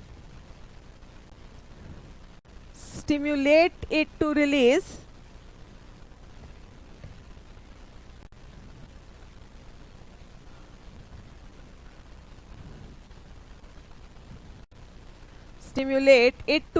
प्रोजेस्टेरोन, और stimulate करता है corpus luteum के को कि भाई तुम प्रोजेस्टेरोन रिलीज करती रहो और इस एंडोमेट्रियम को जो है क्या करो? मेंटेन करो। तो ये प्रोजेस्टेरोन क्या करता है? It maintains the endometrium, increases cervical mucus to form cervical plug। क्या करता है? सर्वाइकल म्यूकस जो है उसकी सिक्रीशन को रिलीज इंक्रीज करवाता है ताकि जो म्यूकस प्लग है सर्विक्स के अंदर जो एक म्यूकस प्लग बन जाए। बेसिकली क्या होता है? सेफ्टी के लिए कि भाई जो अटैचमेंट हुई है, इम्प्लांटेशन हुई है, बच्चे को अंदर क्या करना है? सेव करना है, प्लग करके रखना है। सिंपल सी बात है। It maintains the endometrium, increases the cervical mucus to form the cervical plug during the pregnancy. ठीक है, चलो अब एक इंपॉर्टेंट पॉइंट, अगर आपको कुछ पता हो तो जब फीमेल प्रेग्नेंट होती है तो वो टेस्ट करती है घर के अंदर भी जो टेस्ट किट आती हैं, प्रेगा न्यूज वगैरह, ये सब टेस्ट करती हैं। ठीक है, तो ऐसा क्या होता है यूरिन में कि वुमेन को घर पे ही पता लग जाता है कि शी इज प्रेग्नेंट और नॉट। तो बेटा देखो, हमने क्या बोला कि HCG रिलीज हो रहा है। सिंपल सी बात है भाई, HCG रिलीज हो रहा है तो हमारी पूरी बॉडी के अंदर किसके अंदर होगा? ब्लड के थ्रू जो है वो एब्जॉर्ब हो जाएगा और अल्टीमेटली जब किडनी में वो ब्लड जाएगा वहां से फिल्टर होगा तो यूरिन के अंदर जो है वो HCG आ जाता है। ठीक है, अब यूरिन से जब वो HCG आप लेते हैं और उसकी ड्रॉप्स जो है उस जो एक स्ट्रिप आती है उसके अंदर डालते हैं तो उसके अंदर जो मेंटेन वो किससे उसका जो बेसिकली उसमें ना कलर चेंज हो जाते हैं। ठीक है, 2 लाइंस बन जाती हैं that indicates that you are pregnant. So if HCG is present in the urine it indicates the pregnancy. Point लिख लो इसको। If HCG is present in urine indicates pregnancy. It indicates pregnancy, और इसी को हम use करते हैं in the जो आपके मेथड्स होते हैं हाउ टू, मतलब कि कैसे करा जाए, प्रेगा न्यूज वगैरह जो आती है घर के अंदर यूरिन टेस्ट के थ्रू। यूरिन के अंदर ये प्रेजेंट होती है HCG और उसी से क्या होता है? कलर चेंज होता है स्ट्रिप्स के अंदर, उससे पता चल जाता है कि द वुमेन इज प्रेग्नेंट और नॉट। आई होप ये सबको क्लियर होगा बेटा। ठीक है, क्लियर है इतनी बात? ठीक, अब हम एक चीज और बताती हूं मैं आपको कि जब हमने ये किया था, एक जो हमने डायग्राम बनाया था, ये देखो, ये देखो हमने क्या कहा? 7th डे पे इम्प्लांटेशन हो गई, लेकिन उसके बाद अगर आप ये वाला देखेंगे this is the 8th day. ठीक है, क्या हुआ 8th डे पर? क्या हुआ बेटा कि जो इम्प्लांटेशन हो रही थी, अब ये पूरा का पूरा जो स्ट्रक्चर है ब्लास्टोसिस्ट, ये क्या हो गया? It sinks into the uterine wall. ये पूरी यूट्राइन वॉल के अंदर सिंक हो गया है। यूट्रस की जो लेयर है, यूट्राइन वॉल जो यूट्रस के सेल्स है इसके अराउंड अपनी एक लेयर बना देंगे। और ठीक है, अब इस पूरा इसको कहा जाएगा कि भाई अब ये ना इम्प्लांटेशन हो गई है। ये सेल्स जो है वो क्या रिलीज करेंगे? HCG रिलीज करेंगे। यहाँ पे ब्लड वेसल्स होंगी, वो ब्लड वेसल्स के पास HCG चला जाएगा, वो अपना काम करेगा, साथ साथ में यूरिन के अंदर भी आ जाएगा। इतनी बात क्लियर है? ठीक है, तो हम इसको क्या लिख सकते हैं? The blastocyst sinks into the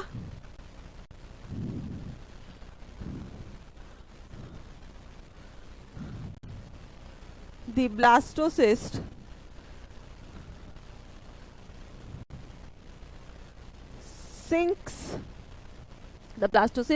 sinks into the pit of endometrium, and completely buried.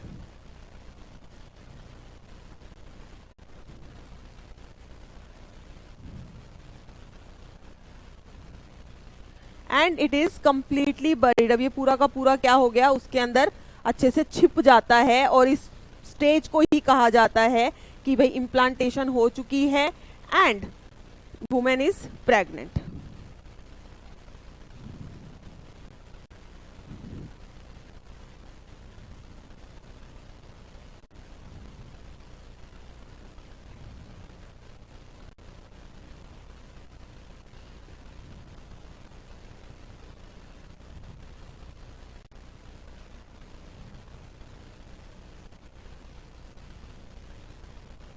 ठीक है बेटा, तो ये जो ब्लास्टोसिस्ट था पूरा का पूरा कहाँ आ गया, यूट्रस की जो लाइनिंग थी एंडोमेट्रियम उसके अंदर आ गया। अब ये जो एंडोमेट्रियम की लाइनिंग है उसके अराउंड भी एक लेयर बना देती है, और अब इसे हम क्या कहते हैं कि भाई प्रॉपर इम्प्लांटेशन हो चुकी है।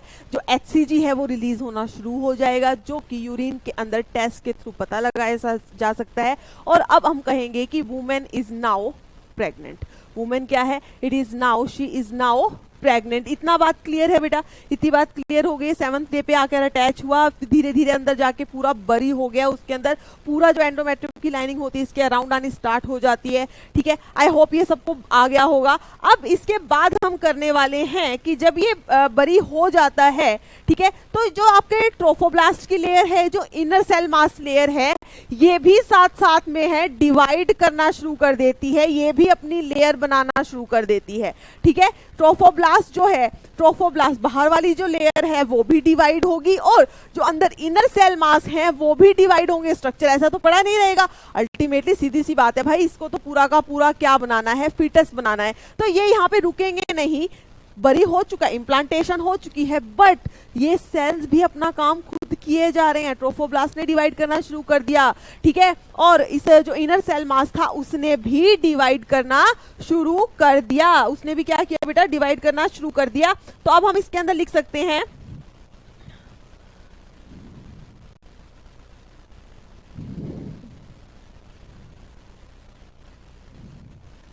कि implantation basically क्या हुआ, attachment of the blastocyst to the uterine wall and it occurs on the 7th day of the fertilization या 7th day after the fertilization। इसको एक बार हम पूरा अलग से लिख देते हैं ताकि आपको confusion ना हो।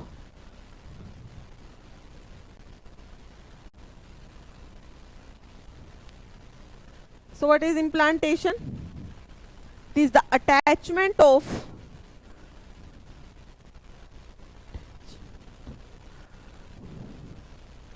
blastocyst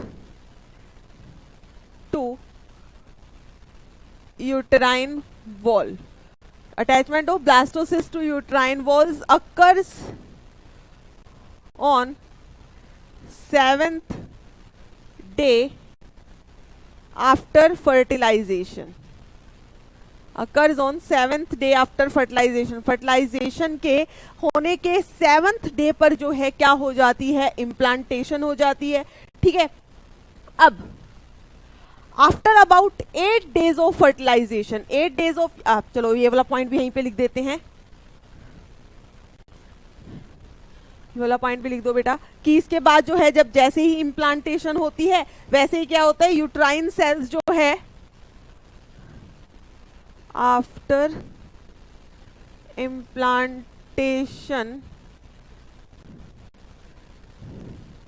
uterine cells also divides rapidly and covers the blastocyst, और ब्लास्टोसिस्ट को पूरा कवर कर देती है। अब हम बात करते हैं on the 8th day of the fertilisation, या यूं कह लो about 8 days after fertilisation.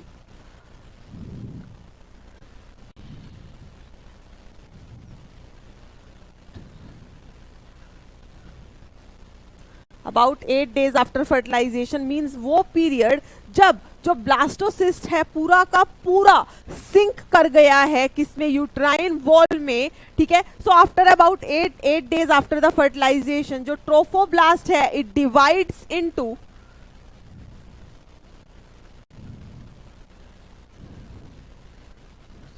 Trophoblast divides into 2 cell layers। Trophoblast जो है वो डिवाइड कर जाती है 2 सेल लेयर के अंदर, जिसे हम कहते हैं सिंक्टियोट्रोफोब्लास्ट एंड साइटोट्रोफोब्लास्ट।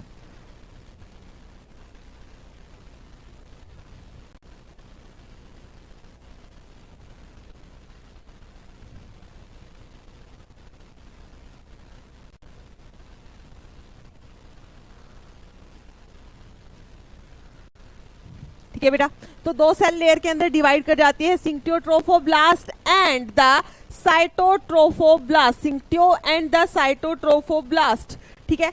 और साथ में देखो ट्रोफोब्लास्ट तो डिवाइड की, साथ में जो इनर सेल मास है इट ऑल्सो डिवाइड्स, ये भी लिख लो, फिर डायग्राम बनाएंगे इसका। Inner cell mass also rearrange itself into 2 layers of cell, 2 layers लिख देते हैं सीधा, कौन सी,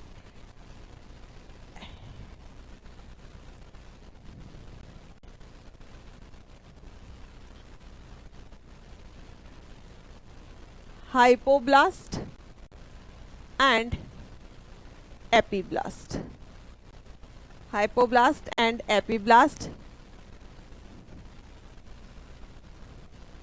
यहाँ पे जो है स्मॉल सेल्स होंगे, ठीक है बेटा। तो इनर सेल मास जो है वो भी खुद को डिवाइड कर लेता है 2 सेल लेयर्स के अंदर, जिसे हम कहते हैं एपीब्लास्ट एंड द हाइपोब्लास्ट। तो इसमें होते हैं आपके एपीब्लास्ट में कैसे होते हैं, इसमें होते हैं बेटा हाई कॉलुमनर सेल्स और इसमें स्मॉल क्यूबॉइडल सेल लिख दो, ठीक है। अब ये जो एपीब्लास्ट है इसको हम कहते हैं it is the germ disc, it is the germ disc. It give rises to, यहीं से आपकी बनने वाली है क्या, ectoderm, mesoderm and endoderm, ectoderm, mesoderm and endoderm. साथ में इस एपीब्लास्ट और हाइपोब्लास्ट, एपीब्लास्ट प्लस हाइपोब्लास्ट, इन दोनों को एक साथ बोला जाता है क्या, एम्ब्रियोनिक डिस्क। अभी कुछ समझ नहीं आ रहा होगा, अभी डायग्राम बनाते हैं, ठीक है। तो हमने क्या देखा कि जैसे ही इम्प्लांटेशन होती है जो आपका ब्लास्टोसिस्ट है बेटा वो सिंक कर जाता है यूट्राइन वॉल के अंदर, मींस जो एंडोमेट्रियम की लाइनिंग है वो पूरा उसको कवर कर देती है, एंडोमेट्रियम की लाइनिंग जो है उसको पूरा कवर कर देती है। साथ साथ में अब क्या होता है, ट्रोफोब्लास्ट भी अपने आप को डिवाइड करना शुरू कर देता है और इनर सेल मास भी अपने आप को डिवाइड करना शुरू कर देता है। कैसे, तो ये देखो कैसे करता है।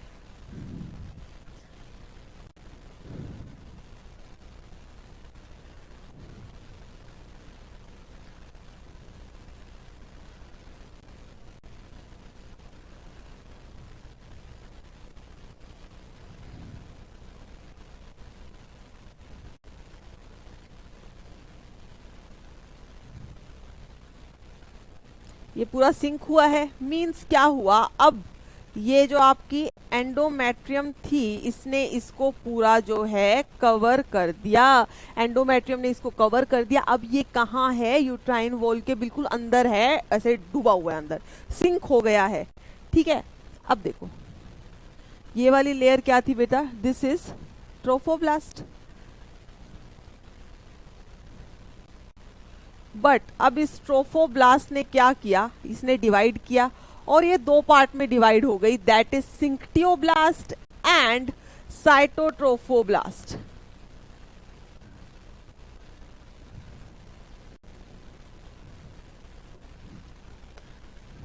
This layer is called syncytiotrophoblast. ठीक है, सिंक्टियोट्रोफोब्लास्ट।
देखो हमने क्या लिखा बेटा, ये क्या थी, दिस इज एंडोमेट्रियम।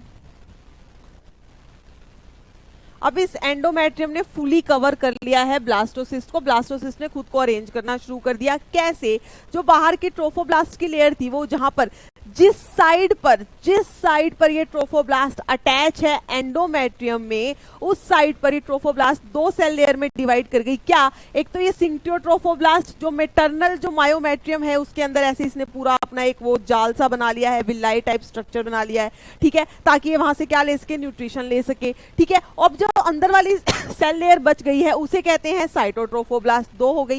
वैसे ही जो इनर सेल मास था उसने भी डिवाइड करना शुरू कर दिया, ठीक है बेटा। जो ये छोटे छोटे सेल्स हैं इनको हम बोलते हैं हाइपोब्लास्ट, और जो थोड़े लंबे कॉलमनर सेल बन गए हैं एपिब्लास्ट बोलते हैं इसको। दोनों को एक साथ हम बोलते हैं एम्ब्रियोनिक डिस्क।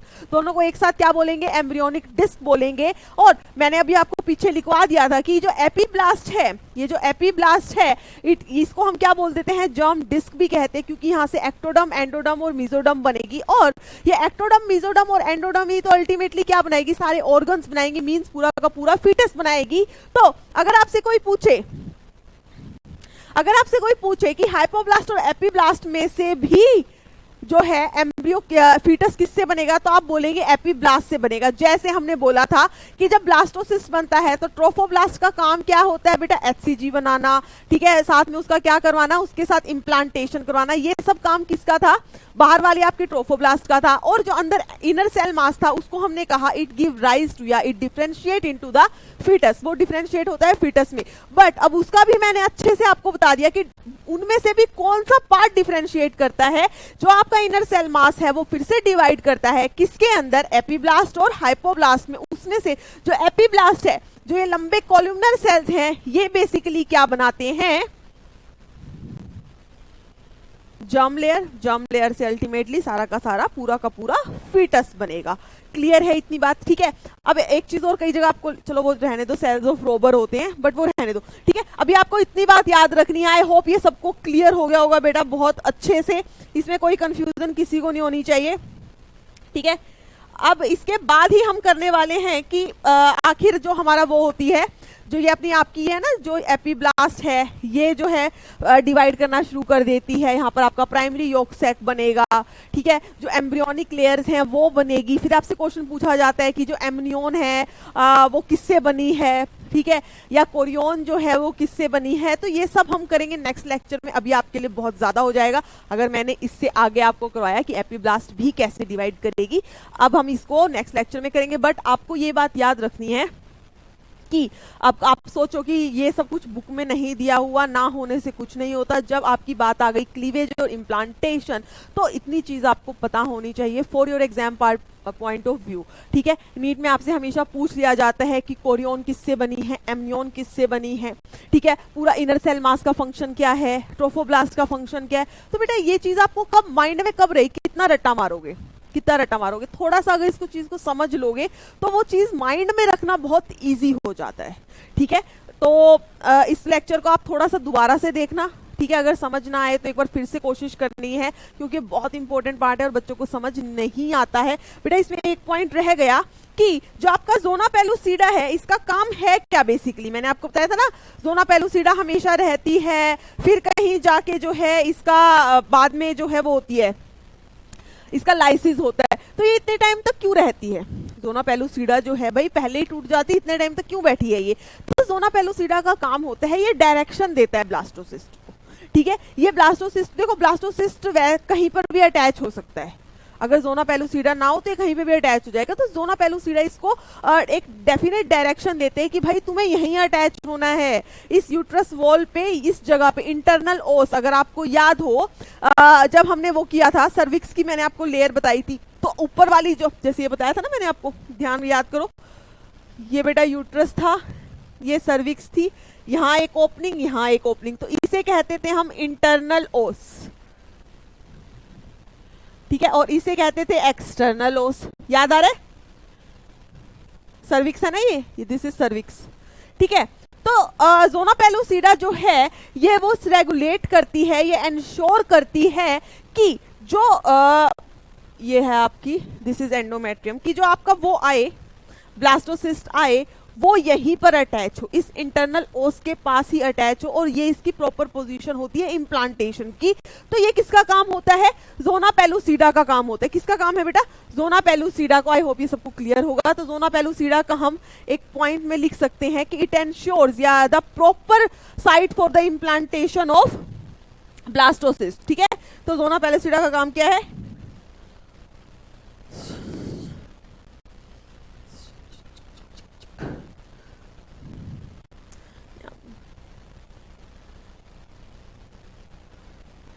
ज़ोना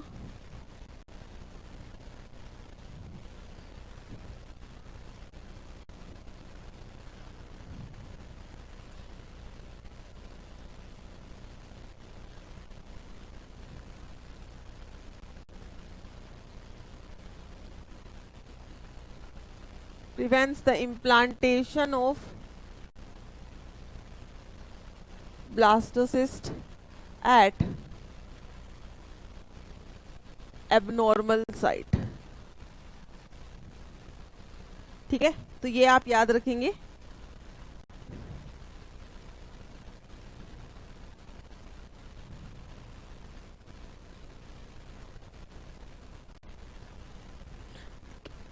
माइंड में आता है ना कि ज़ोना पेलुसिडा क्यों अटकी हुई थी भाई, क्यों, किस लिए, वाई, है ना।